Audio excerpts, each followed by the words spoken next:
আপনি কি জানেন প্রায় 2000 বছর আগে রোমান সম্রাট এমন একটি কাজ করতেন যা স্ট্রেস কমাতে অর্থাৎ মানসিক চাপ চিন্তা কমাতে এখনো কাজ করে।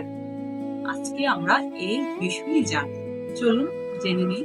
আর তিনি হলেন মার্কাস অরেলিয়াস, যিনি একজন শক্তিশালী শাসক ছিলেন। শুধু শাসকই নয়, তিনি তার সাথে ছিলেন একজন চিন্তাবিদ। প্রতিদিন তিনি নিজের জন্য একটি ডায়েরি লিখতেন।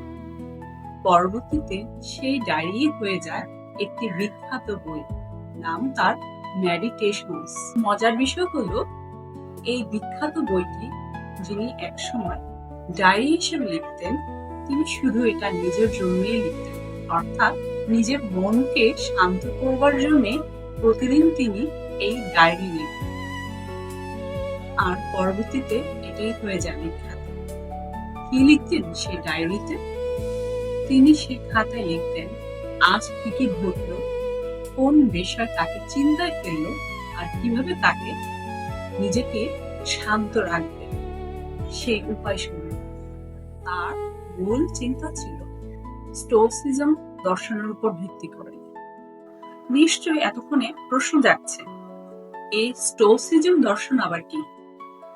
এই স্টোইসিজম দর্শন হলো এমন এক নীতি যেখানে শেখানো হয় আপনি কিভাবে আপনার নিজের মনকে নিয়ন্ত্রণ করবেন।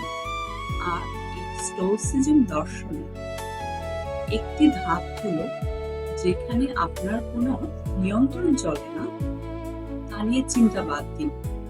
2 নম্বর হলো নিজের চিন্তা বা প্রতিক্রিয়াকে নিয়ন্ত্রণ রাখুন, সে যে পরিস্থিতি হোক।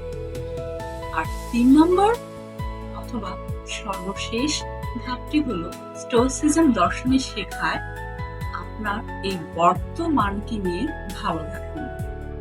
ভাবুন তো একবার, তিনি ছিলেন এমন এক সম্রাট, পুরো সাম্রাজ্যের দায়িত্ব রক্ষণাবেক্ষণ সবকিছুই ছিল, অথচ তিনি নিজেকে নিয়ন্ত্রণ করতেন এই স্টোইসিজম দর্শনের উপর ভিত্তি করে। তিনি লিখতেন তার লেখার মাধ্যমে তিনি নিজেকে নিয়ন্ত্রণ করতেন, তার মানসিক চাপ কমাতেন, যা এখনো মানুষ কাজে লাগায়। আপনিও চাইলে এই কাজ শুরু করতে পারেন আজ থেকেই। মানসিক চাপ চিন্তা সবকিছুই নিয়ন্ত্রণ করে এই স্টোইসিজম ফিলোসফি। তো শুরু করছেন নাকি আপনি? কমেন্টে জানাতে ভুলবেন না। আজ এখানে শেষ করছি বন্ধুরা, চলে আসবো নতুন দিনে নতুন কোনো টপিকে। সেই পর্যন্ত ভালো থাকুন। Bye bye.